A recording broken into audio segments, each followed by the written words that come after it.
Y estamos acá en la cancha, estamos en el Bernabéu donde viene Messi con la pelota, lo ve a Ronaldinho, la pide Ronaldinho, gol.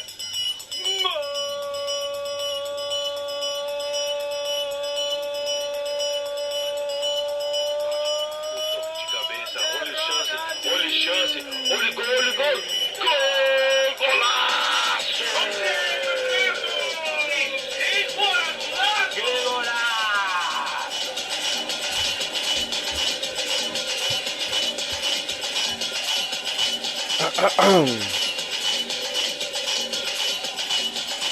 Ladies and gentlemen, señoras y señores, welcome to everybody's favorite podcast about football, the Golazo Football Podcast, with yours truly, DTG.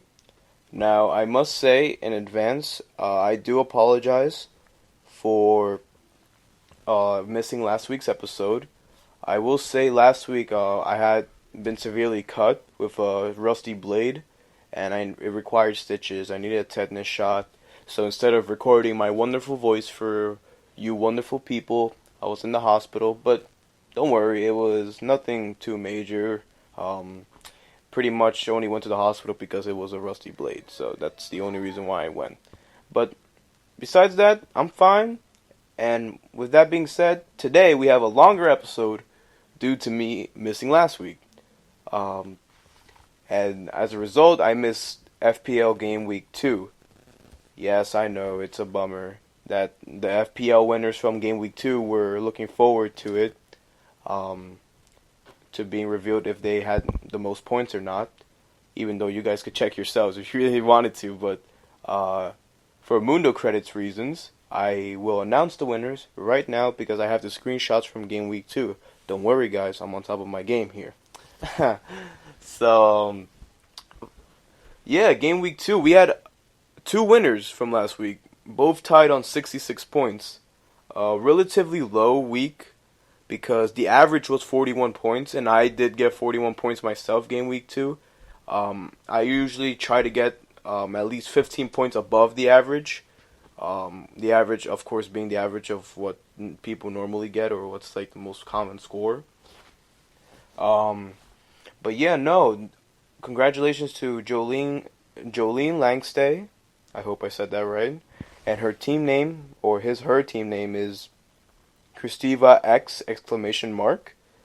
And the second winner is Nikola Demjanovic. Well, I really hope I said that right. That was a pretty good try. Whose team name is Phoenix_VA. Congratulations to both Jolene and Nicola, who both had 66 points on Game Week 2. And now you both have 15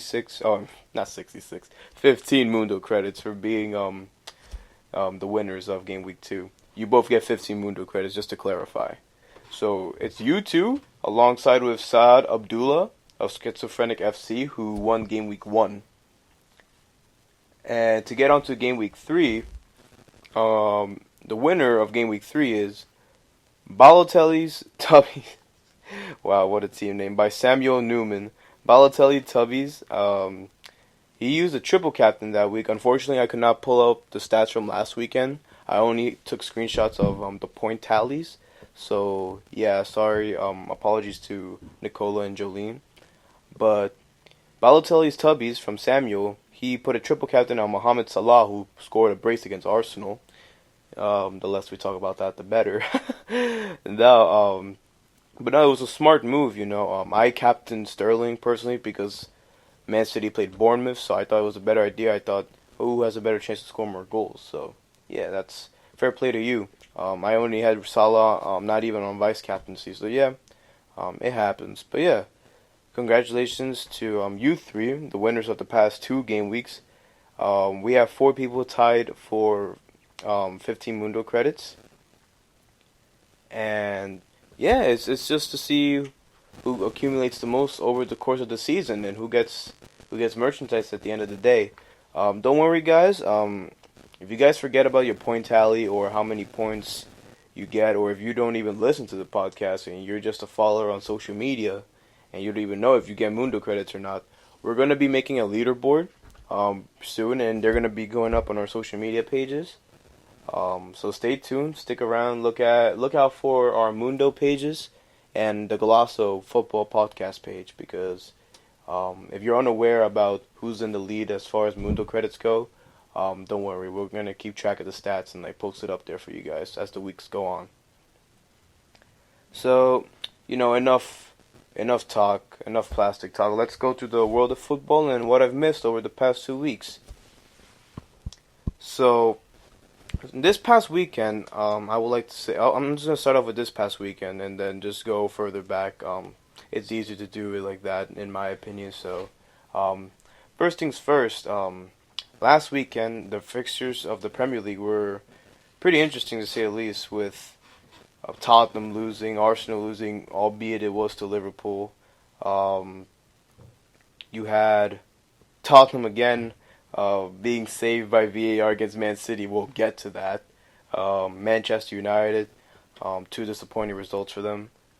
And Leicester City ending up being in 4th place as it stands right now. Chelsea's 13th. Like, man, I'm just so happy. Like, the Premier League is back, man. Like, not even just because I'm an Arsenal fan, but because, honestly, like, talking about transfers and rumors is fun and all, but this is what it's really all about. Like, just football is back. Like, that's all I have to say. Like, I'm pretty sure you guys enjoy talking about matches and results and like performances rather than transfers and rumors. Yeah, it's fun, but like it gets repetitive.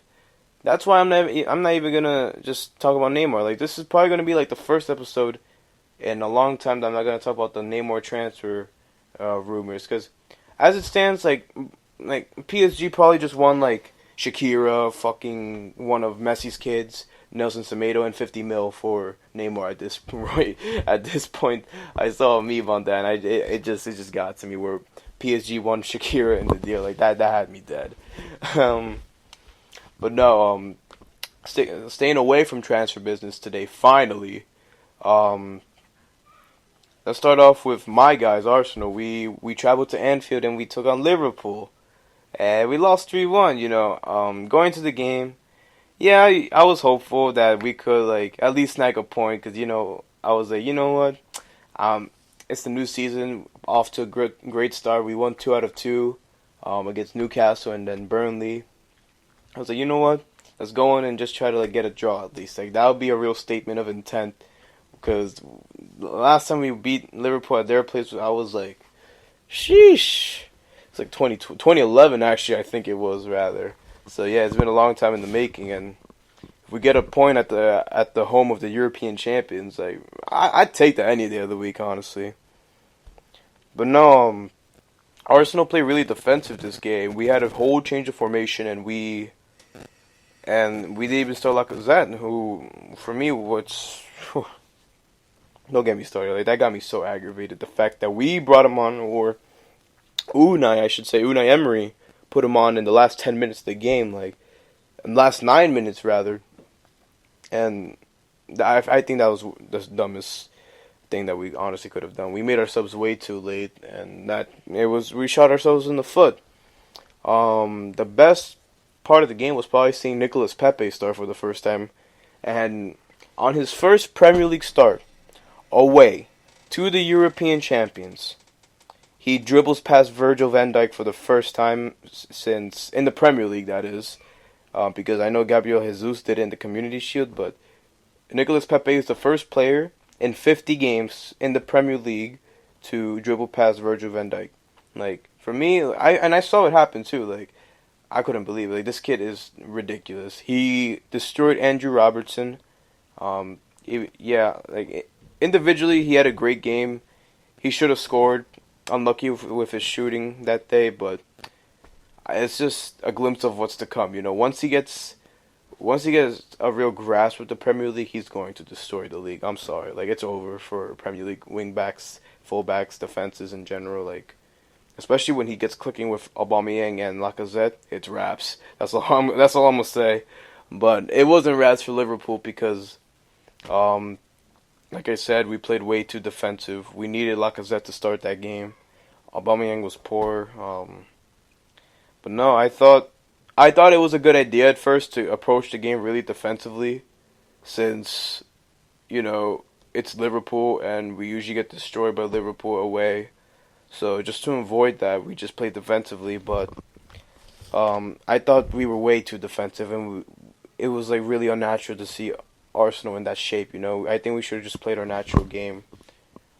Considering we don't have that many liabilities in our team like Lichtsteiner anymore, or Mustafi, who is apparently out the door. But like as I said, no transfer rumors today, but I'll throw in a few little snippets here and there. So yeah, Mustafi is apparently out the door. I pray that that is true. But speaking of liabilities, David Luiz. The amount of memes I saw this weekend about David Luiz being sent by Chelsea to purposely sabotage Arsenal is like insane. Like the amount of Chelsea fans that have sent me that this past weekend is crazy. It's so funny. But no, David Luiz had an awful game. He dragged down Salah by the shirt, conceded a penalty, and then for the last goal, the third goal, it was his fault. Defensively, the marking was poor. He left huge open space and just caught out of position really badly. What else could I say? I'm not gonna say if it wasn't for David Luiz, it would be 1-1 and we would have walked away here with a point. But nah, you can't say that about in soccer. Like you never know what could happen. No, I think it was just an off day from David Luiz. I think he's still a good player. I think it's still gonna be all right for Arsenal. He's better than the rest of what we've got.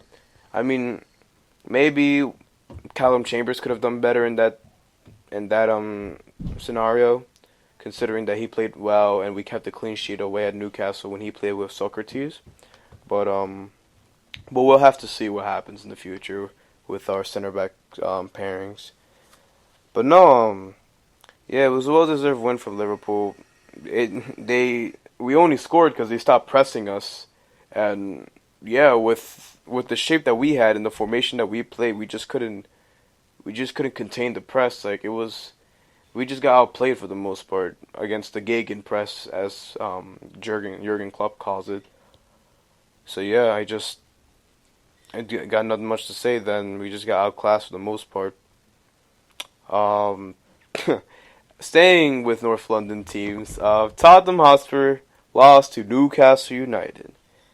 And, nothing much to say here rather than it was a great performance. Well, a few things to say rather. Sorry. It was a great game by Newcastle United. Their record signing, Joe Linton, for 40 mil from Hoffenheim, the Brazilian striker, got the goal. Alan St. Maximin, you guys may know St. Maximin as that kid from last season at Nice who used to wear the Gucci headband as he was playing. Had that drip on him, but he was injured in the 70th minute, had to come off for Christian Atsu. But nonetheless, Newcastle played really well that game. The defense with Fabian Schär, who I think is one of the most underrated defenders in the Premier League. Fabian Schär, however you guys may want to say, I think it's Schär. Swiss international, formerly of Basel, Hoffenheim, and Deportivo La Coruña in Spain, is one of the most underrated center backs in the Premier League. He does not deserve to be playing for Newcastle, so I want you guys to keep your eyes out on Fabian Schär from Newcastle United. I think he is phenomenal. He in my opinion, was man of the match as I did see the game. No, but not just him. The whole defense is really good in general. Paul Dummett was immense, playing center back even though he's a left back. Jamal Lascelles, obviously their captain. Martin Dubravka, who I think is a very underrated keeper as well. So yeah, no, it's good for Newcastle, who have been under pressure because Rafa Benitez left them over the summer.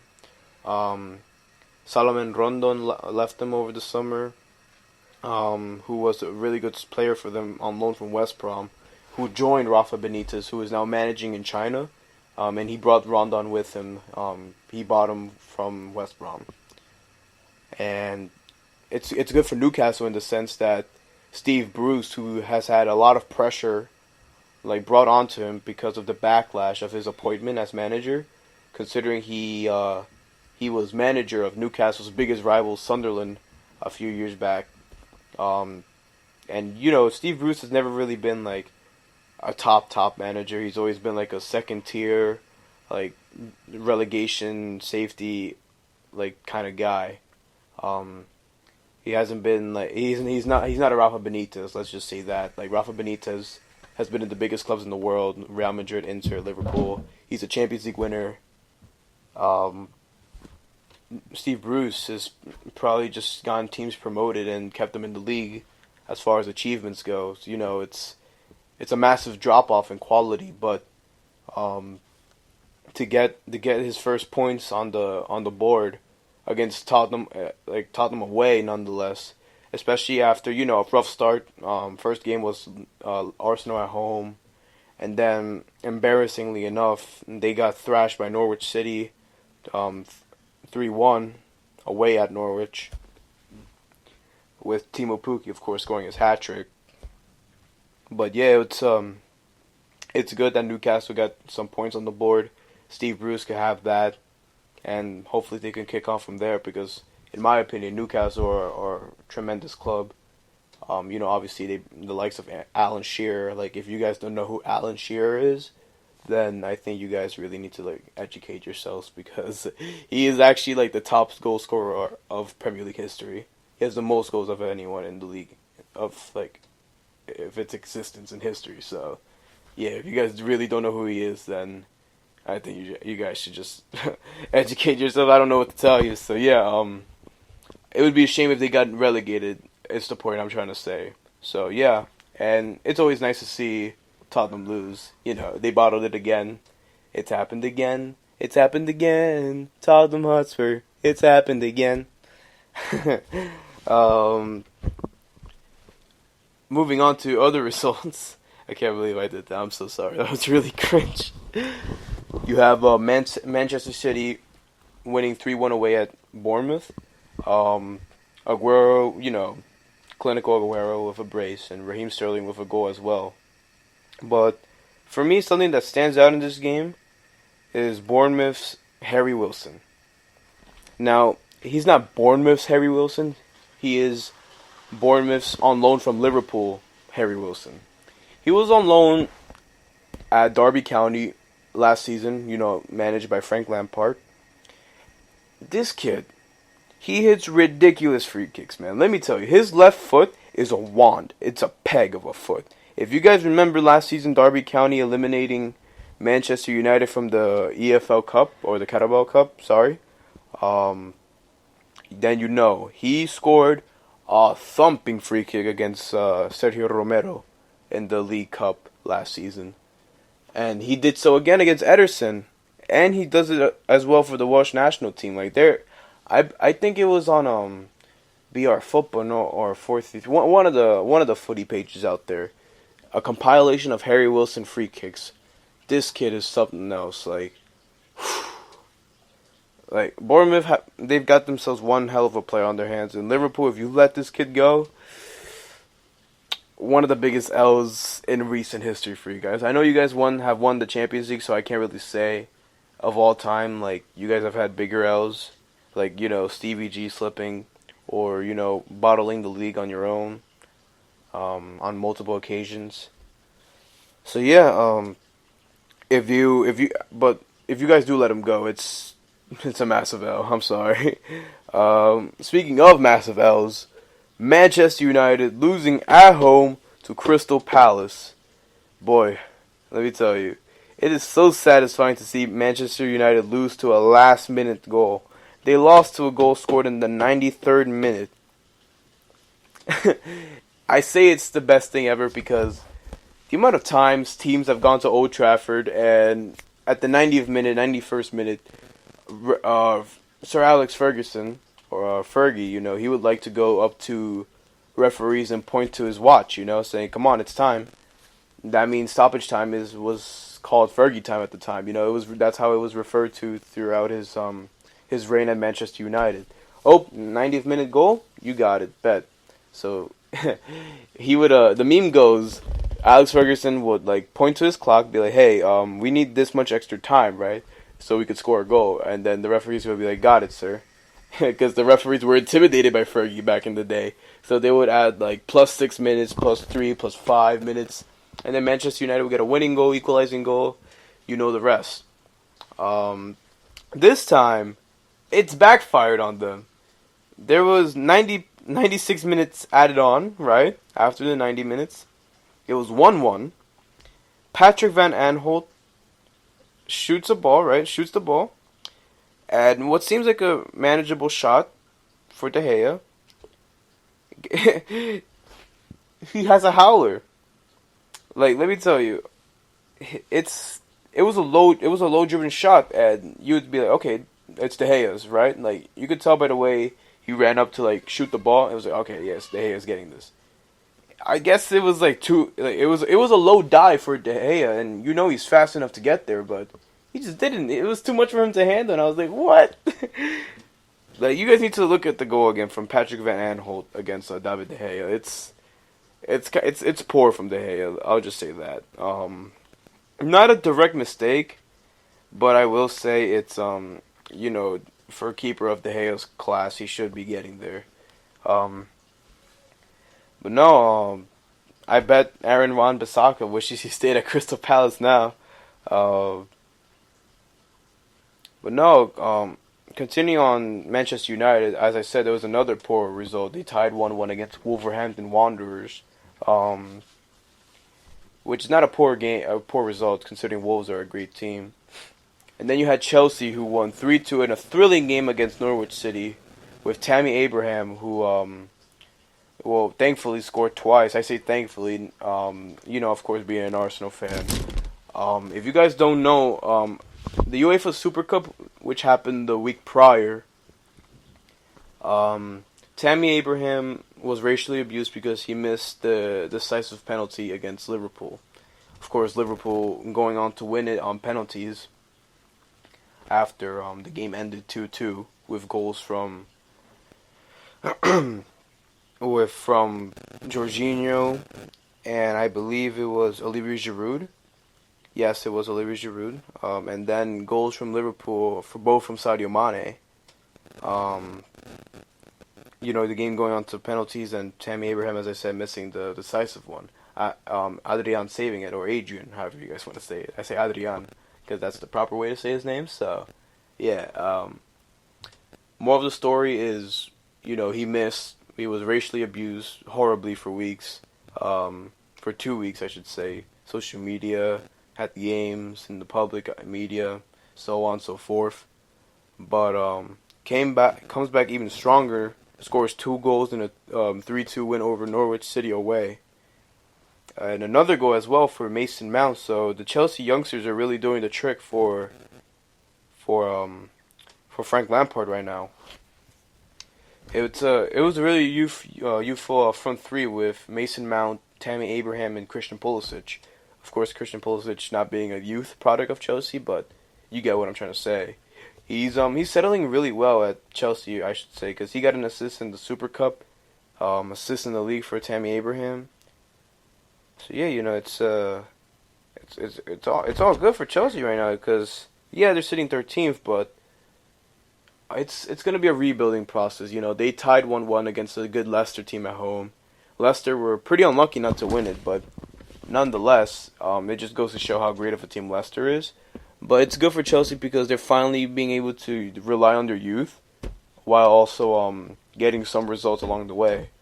I'm pretty sure most Chelsea fans, if not all Chelsea fans, know that this season is going to be a rebuild period where they're going to have to be patient, give Frank Lampard some time because he is a club legend and he didn't have any time, or he didn't have the power to make transfers this window, of course, with their transfer ban. And with that being said, they had to rely on their youth as well, which, it's a good thing. It's something that Chelsea have walked away from many times throughout the past few years. And yeah, I know people may say this is probably the worst Chelsea team I've seen in years, but give the man some time, give the youth some time, and you'll see results at the end. It might not be Champions League qualification, which I'm pretty interested in seeing, if I'm being honest with you, you have this youthful Chelsea team with a youthful coach as well, because this is only Frank Lampard's second ever year into management, and he's already in the Champions League, and a lot of these kids are in the Champions League as well. I'm really intrigued to see how Mason Mount, Tammy Abraham, and others, Reece James, who I'm really looking forward to seeing, because in my opinion, Azpilicueta has been really, really poor for Chelsea this season, and he's, for me, one of the best young English right backs in the world. There's quite a few of them, and Trent Alexander-Arnold. Well, not youthful English right backs. I'm gonna say English right backs in general. You have Trent Alexander-Arnold, as I said, Kieran Trippier from Atletico now, and you have Kyle Walker as well, and Kyle Walker-Peters at Tottenham Hotspur as well. But I really, truly do believe that Reece James is something special. He was phenomenal in the championship last season for Wigan Athletic, even captaining the side, even though he's on loan, which says a lot about the kid. So yeah, it's pretty interesting to see how Chelsea will fare out this season, considering all of that. But one last thing I'd like to say about the Premier League. There was an incident regarding VAR. I know the top European leagues are introducing VAR this season, thankfully. But at least the Premier League is. I'm aware that La Liga and Serie A did have it already, but as far as the Premier League goes, you guys know for VAR. Apologies, guys. A little bit messed up with the audio there. I really don't know what happened there. But continue on my last point.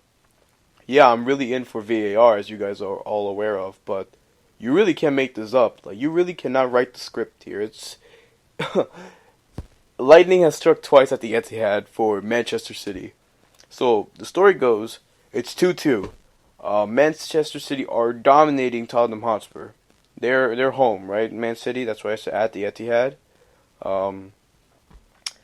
Gabriel Jesus is subbed on, late on. Well, not too late on. He was subbed on at the 66th minute, and he scored a goal in the 92nd or the 93rd minute, and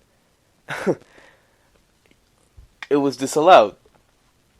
Now that rings a bell, doesn't it? Where Man City score a last-ditch minute goal at home against Tottenham Hotspur to win it all, right?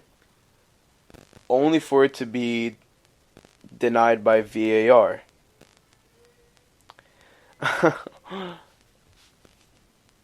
Like, I love VAR and all, but how does this happen twice? How do Tottenham Hotspur get so lucky to get saved by VAR against the same opponent at the same arena within the same year? How does it happen? On both occasions when they both played very poorly. Like the game in the Champions League, man, that was Man City's to lose. And yeah, they did lose, but on a VAR goal that was ruled out. And the same thing here. I mean, Man City did win the last game, but they lost on away goal aggregate. This time around, they dropped points, which could be vital in the title race, because if you guys remember, Liverpool only lost once last season. That was against Man City away. They drew a few games, yeah, but still. That can be very crucial to deciding who wins the Premier League this season, because, again, I personally believe it's going to be Manchester City, but Liverpool will be a good second place, And I really did believe that Man City would be a lot further ahead this time around rather than last season, how it was like really close up until the end. But this, however, could have major ramifications for the league standings at the end of the season, The fact that this has happened twice, it's you seriously cannot make this up, where Tottenham gets so lucky. Yes, it's the right call, but god damn it, why is it Tottenham? Why does it have to be Tottenham who are blessed with these calls? Like, why? Like, why is, man? Like, I just... it's annoying. It's really annoying. Oh, I'm sorry. Like that still gets to me to this day. That those type of calls, especially from my rivals, it's not pleasing to see. Moving on from the Premier League, um, Serie A started this past weekend with everyone's title favorites Juventus grabbing another win, 1-0 against Parma. It was a surprisingly, iffy performance from Juve. It's just 1-0. Speaking to a good Juve friend of mine, Juve fan who's a friend of mine, sorry, Jimmy, he says that, obviously I can't watch all these games at once, so you can kind of like consider him our Serie A specialist or Juventus specialist, which is not really that hard to keep an eye on Juventus because they have Ronaldo. But according to him, it was an underwhelming game in the sense that they just weren't clinical enough. Ronaldo had 4 shots on target. One of them, ruled offsides by VAR. But still, it's a game where they should have been more clinical. Because if we're really talking about title contenders here, Inter Milan are looking good this year. Like, they won 4-0 against Lecce. Yeah, it's only against Lecce. Milk, pretty much for my Spanish-speaking people out there. But, no, with Antonio Conte at the helm, they're looking like a great team because Antonio Conte knows Juventus inside out. He knows the league very well. His system is made for the Serie A, the 3-5-2, and he also got Romelu Lukaku, who's the man he wanted at Chelsea until United got him. And Lukaku in the Serie A can only mean one thing: just goals and goals and goals and goals. Not to mention that, the other side, Nicola Barella, who I've sang praises about, is for me the future of the Italian national team, pretty much. I was going to say, like, the heart of the Italian national team. But I forgot Marco Verratti is still pretty young. But him and Verratti in the same midfield, so Italy are going to be cooking something up in the next coming up years. But no, nonetheless, with all that being said about Antonio Conte at Inter and whatnot, Juve really need to be, on top of their games because I think Inter Milan are going to be the closest title contenders since Maurizio Sarri's Napoli team, who ran them very, very, very close a few years back. But yeah, it's pretty interesting to see how competitive Serie A is going to be this season. You have Lazio, Napoli, Atalanta, who are going to be in the Champions League this season. You have Mario Balotelli at Brescia. Let's see what he could do with them. As they won 1-0 against Cagliari. It's only 1-0, sitting minimal scoreline, but let's see what Balotelli could do there, Moving on from the Serie A to the to Ligue 1, you had, surprisingly enough, not PSG at the top of the league. You have Stade Rennais at the top of the league. Stade Rennais actually beat PSG 2-1 at forget the name of the stadium. Arsenal were there only last season. Oh goddamn, it was Rosa Park. Yeah, it's a pretty interesting name for the stadium. I thought I should just put that out there. But no, Stade Rennais are a really good team. Another good friend of mine who's a PSG fan. He was being made fun of because PSG lost, right? You lost in the Farmers League, but no, don't sleep on Stade Rennais, guys. They were in the Europa League last season. They're in the Europa League again this season, and they are one hell of a team. Let me tell you. Yeah, they lost Ismail Assar, the young Senegalese winger, to Watford for a record fee. They lost their star goalkeeper, the Czech international Thomas Kupček. He's at Augsburg now. Hatem Ben Arfa is not there anymore. He was only there on a short-term deal, but nonetheless, they're 3 from 3 in the league right now. And what really stood out in that game was the 16-year-old Eduardo Camavinga, born on November 10th, 2002. Absolutely ran the show against PSG from the heart of midfield. This 16-year-old kid literally running rings around Marquinhos, who played DM that game, Verratti, and Julian Draxler. Like, he created the most chances in the game, and he was the most fouled player in the game.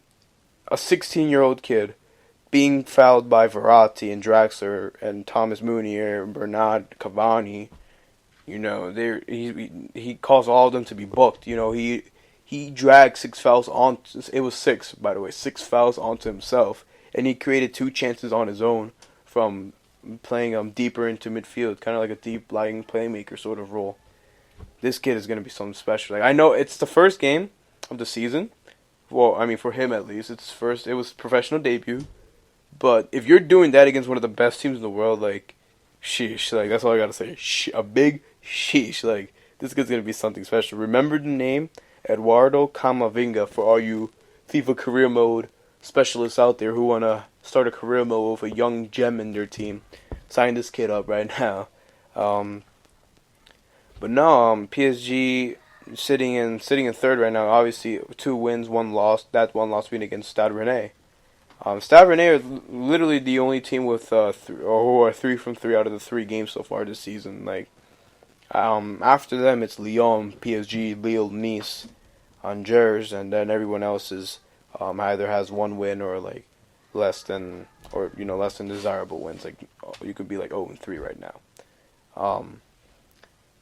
So yeah, it's pretty interesting how Ligue 1's settling up right now. Let's see how the rest of the season pans out.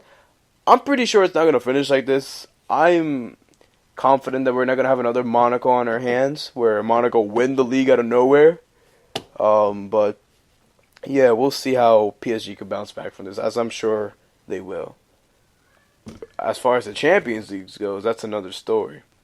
Speaking of the Champions League, going a little bit off topic, we have every team now qualified for the Champions League right now. All 32 teams have been confirmed.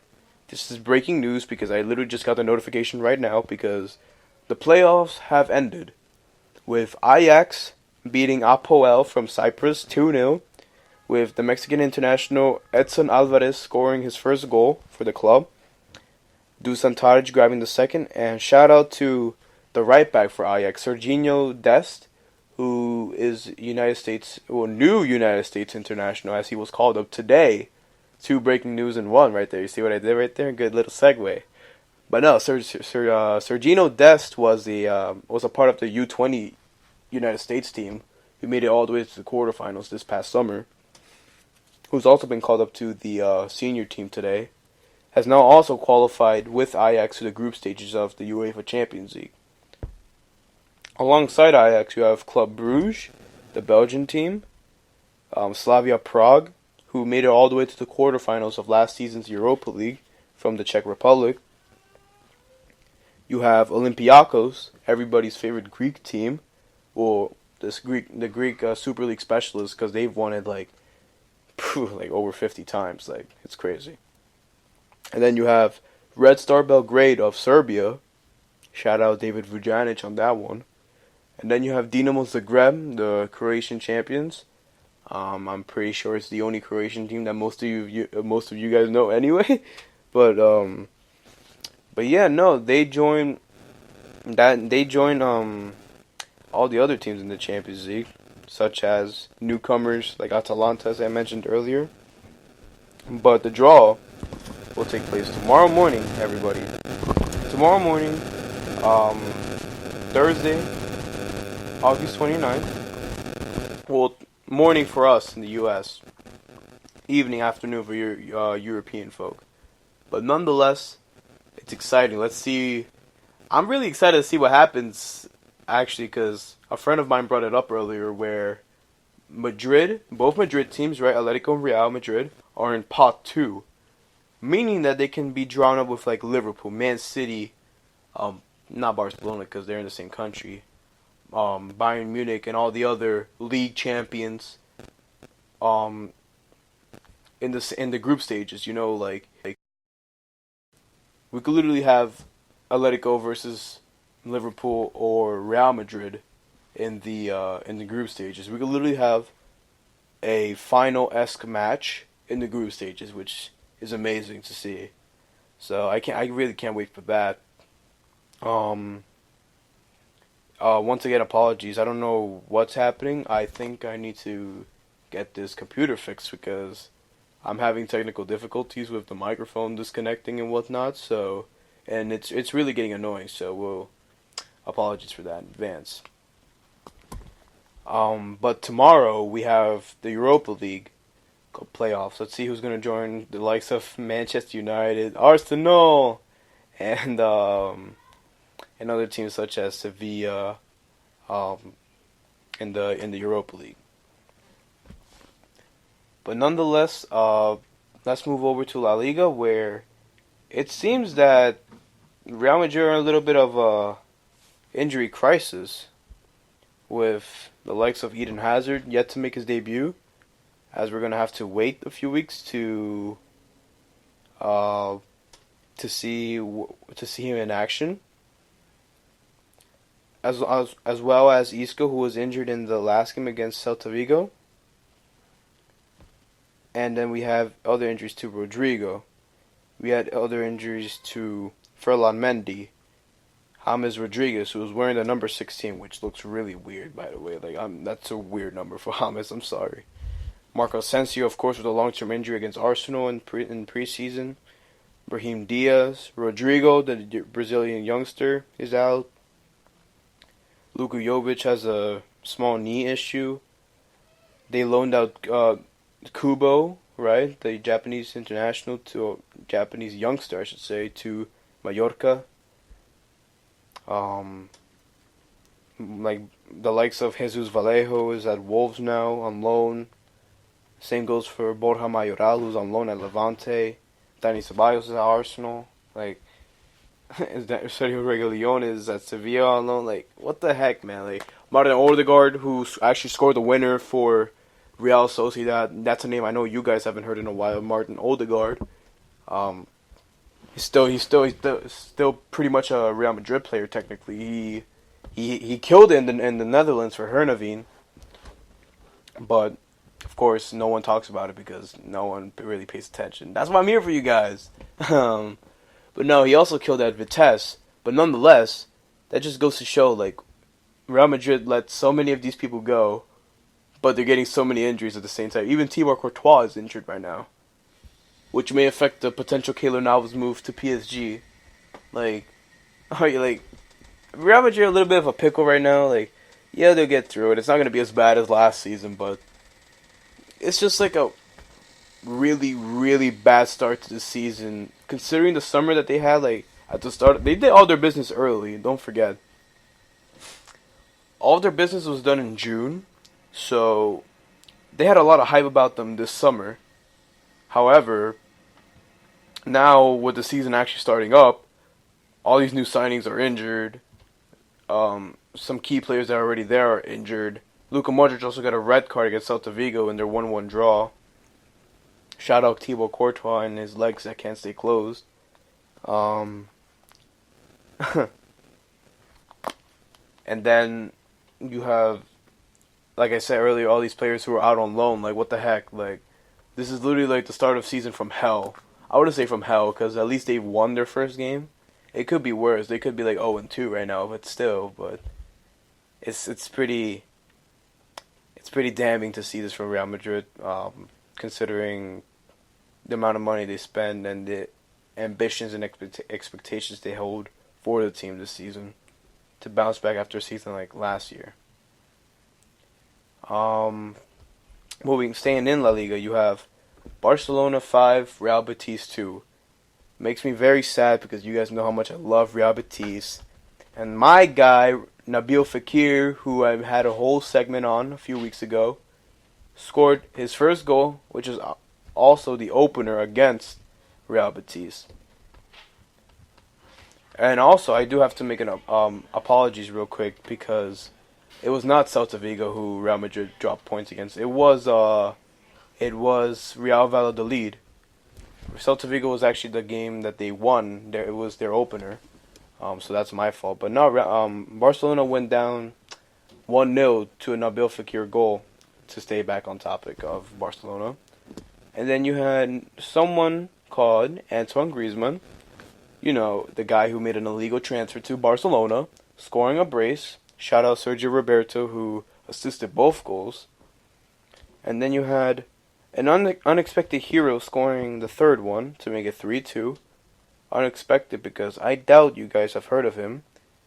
Not Carlos, it's Carlos Perez, like Carlos Puyol. It's not Carlos, but instead of an O, it's an E, so Carlos Perez. Carlos Puyol, same sort of thing. 21-year-old La Masia graduate, product of the Barcelona B team of their academy, scored the third goal, and who started unexpectedly. I mean, not unexpectedly. You have the likes of Messi, Ousmane Dembele, Suarez out. So that front three literally was Rafinha, Griezmann, and Perez. Like, it was pretty weird to see that front line, to be fair. But then you had the story of the match was a substitute who came on for Barcelona. Another 16-year-old kid, not as young as Eduardo from before, from Stade Rennais. A 16-year-old born on Halloween, weirdly enough, 2002. Ansoumana Fati. He is from Guinea-Bissau. He's been with Barcelona pretty much his whole life. And he is Barcelona's youngest ever debutant in the modern era. The first one was Alcantara, not Thiago, not Rafinha, but I forget his first name, but I forget because this record has been held since 1949. So I'm not really that educated as far as that history is concerned. But no, in modern times, the closest one to him is Bojan, and now Bojan's in the MLS, so his legacy is like down the drain. Like, no offense to the MLS there, but yeah, if you go from Barcelona to MLS before your 30th birthday, then it's pretty damning for your career. But no, it's funny because there's a story that broke out about Ansoumana Fati, how when Victor Valdez was still playing for Barcelona and Fati was in the academy as a kid, because he still pretty much is a kid. He's only 16. So essentially, when the kid was like 10 years old or so or younger, he would complain a lot that his feet would hurt, right? And Valdez took a look at his cleats and said, "No wonder your feet hurt. These shits are destroyed, right?"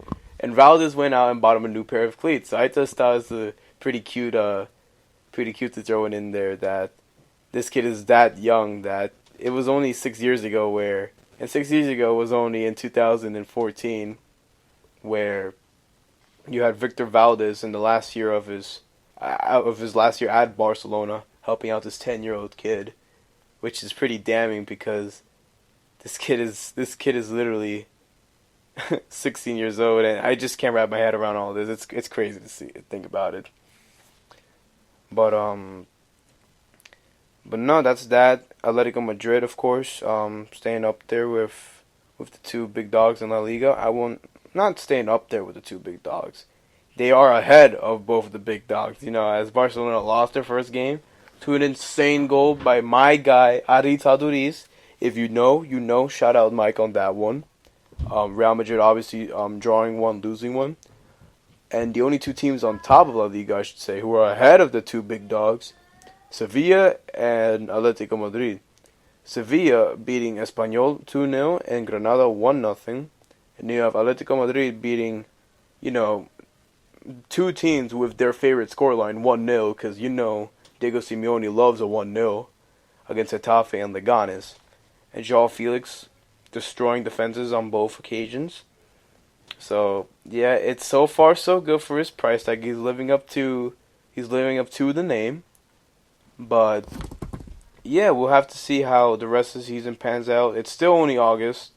There's still time for some more drama, for some more action, to see what happens with this kid.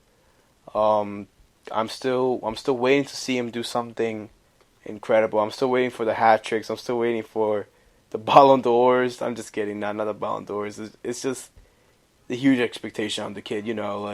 Yeah, he's doing good so far, but my God, I still can't wrap my head around the price. Like, I'm sorry, but we'll have to see how it goes. moving on to the Bundesliga, we have Bayern Munich not on top of the league, thankfully. Drawing their first game against Hertha Berlin, and then, beating Schalke 3-0 at home. Schalke, struggled last season, so I would expect the same this season. Shout out Weston McKennie, though, but I think it's going to be another rough season for Schalke. However, Bayern, I think this is the season where they choke up, guys. I think Dortmund's got their number. I think Dortmund, who are 2 for 2, really got it this season. Like, Jadon Sancho is ridiculous. Kid's 19, 190K a week. He's already got how many goals? He's got 3 goals and 3 assists in the first 2 games of the season. I got nothing much to say about the kid. The kid's gonna be a phenomenal player. He is so good. It's insane. But nonetheless, it's pretty interesting to see how it's gonna pan out. Not just with the big two. It's interesting to see how it's gonna pan out with RB Leipzig, who I think have the best manager in the league. How the new signing of Philippe Coutinho is gonna impact Bayern Munich, which Andres hates the move. I'm pretty sure he doesn't like it because it's Bayern Munich, and I'm pretty sure he doesn't like Bayern Munich whatsoever. I know how much he loves Coutinho, and it must be weird for him. It must suck for him to see Coutinho not being able to play well at his favorite club, Barcelona. But I think this is a good move for Coutinho because it's in the easier league. He's gonna play the role that James Rodriguez did play.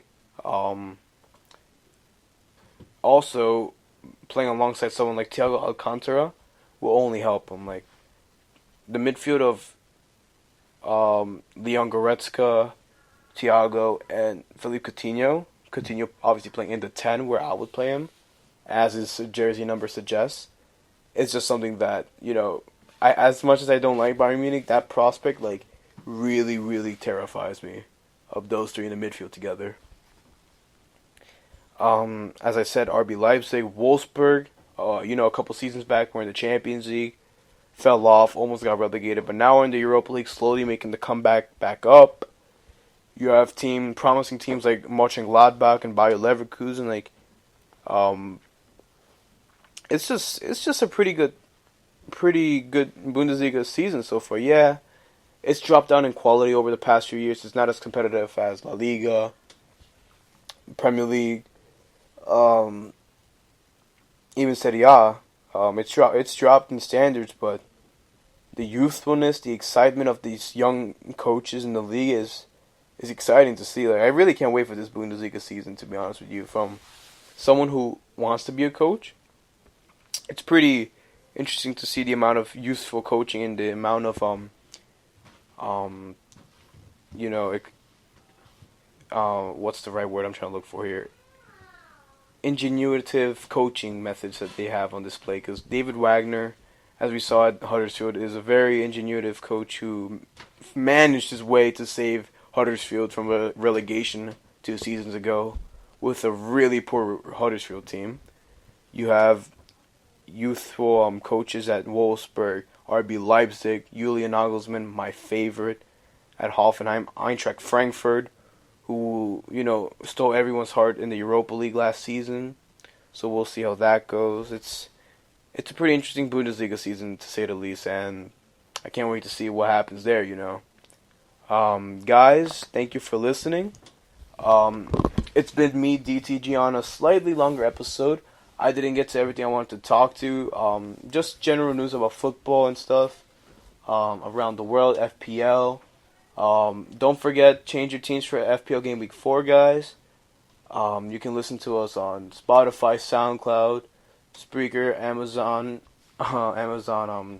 whatever. You know what I mean. I was going to say Amazon Prime Videos, but we're not even on Amazon Prime Videos. That's pretty embarrassing, but no, you can listen to us anywhere you can listen to podcasts at iHeartRadio, LostRadios.com. You already know us. Follow us on Golasso FP, MDF Merchandise, Mundo de Futbol. Follow me on Instagram too, at Dave the Goalie. Get me verified. Let's go, people. It's been DTG, and I'll see you next week. Peace out.